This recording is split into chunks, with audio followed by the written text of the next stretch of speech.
கேள்விகளுக்கு பதில்கள். முதல் கேள்வி என்ன இருந்துச்சுன்னா, ஏன் இந்த உலகத்திற்கு நரகம் என்று சொல்லப்படுகிறது? எல்லாரும் யாரு? புழுவா இருக்கிறாங்க, விகாரிகளா இருக்கிறாங்க இல்லையா? விகாரங்கள் இருக்கு இல்லையா? தீய குணங்கள் எல்லாருக்குள்ளே இருக்கிறதுனால புழுக்கள் அப்படின்னு சொல்றார் பாபா.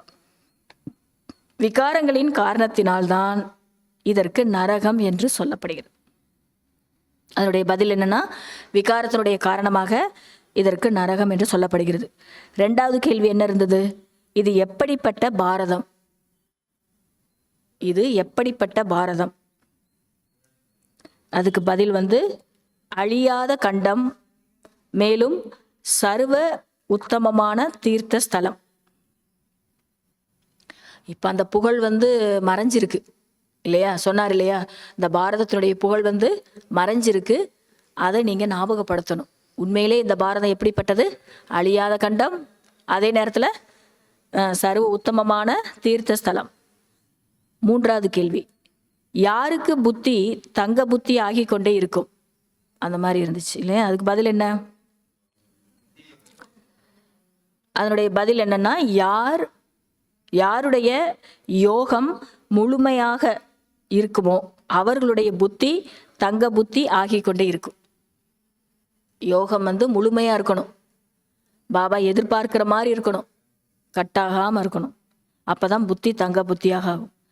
நாலாவது கேள்வி என்ன இருந்துச்சு? எதற்கு ஏமாற்றுவது என்று சொல்லப்படுகிறது?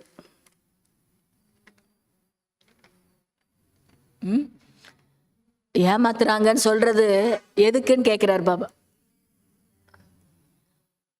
சாப்பிட்றது, தூங்குறது, குடிக்கிறது எல்லாம் ஒரு வீடு, நினைக்கிறது, சம்மந்தம் வச்சுக்கிறது, பழக்க வச்சுக்கிறதெல்லாம் வேற ஒருத்தர்கிட்ட. இதுதான் என்னது? பாபாவை ஏமாற்றுவது இல்லையா? அதனுடைய பதில் என்னன்னா, உண்பது, அருந்துவது, இருப்பது ஒரு வீட்டில், ஆனால் வேறொருவரை நினைவு செய்தால் அதற்கு ஏமாற்றுவது என்று சொல்லப்படுது. ஐந்தாவது, உலகத்தின் பேரழிவுக்கு முன்பாக என்ன செய்ய வேண்டும்? உலகம் முடிகிறதுக்கு முன்னாடி நம்ம என்ன பண்ணணும்?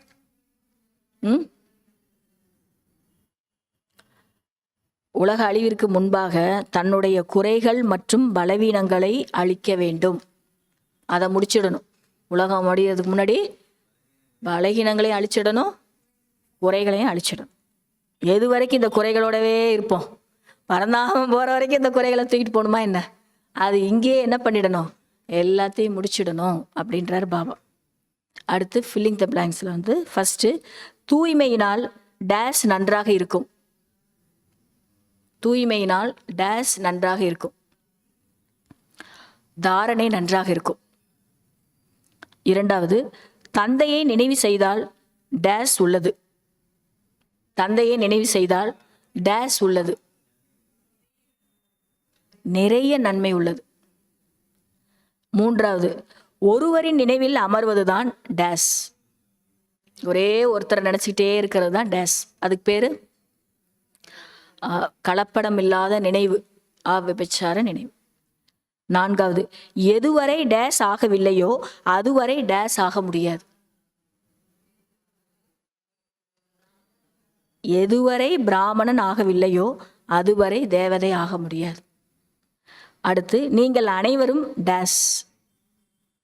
டைட்டில் கொடுத்துட்டே இருந்தார் பாபா. மகாவீர், சஞ்சய், இதெல்லாம் நீங்கள் தான் இல்லையா? அவங்கெல்லாம் சாஸ்திரங்கள்லாம் ஒரு உதாரணப்படுத்தி எழுதியிருக்காங்க. உண்மையிலே யாரு? நம்ம தான். நீங்கள் அனைவரும் சஞ்சய். என்ன பண்ணணும்? சஞ்சய் ஆகி என்ன பண்ணணும் சொன்னார்? காட்சிகளை பார்த்து அவருக்கு சொன்னார். இங்கே என்ன பண்ணணும்? நீங்கள் நமக்கு பாபா பேர், நம்ம மெசேஜ் பாபா கொடுத்துக்கிட்டே இருக்கிறார். தினந்தோறும் என்ன கொடுக்குறாரோ அதை விசாரம் பண்ணி யுக்தியோடு அனைத்து தர்மத்தினருக்கும் கொடுத்து கொண்டே இருக்க வேண்டும் ஞானத்தை இல்லையா? அன்னன்னைக்கு என்ன சொல்கிறாரோ அதை செஞ்சால் போதும். அடுத்து, சக்திகளாகிய நீங்கள் தான் டேஷ். சக்திகளாகிய நீங்கள் தான் மகாவீரர்கள். ஓம் சாந்தி.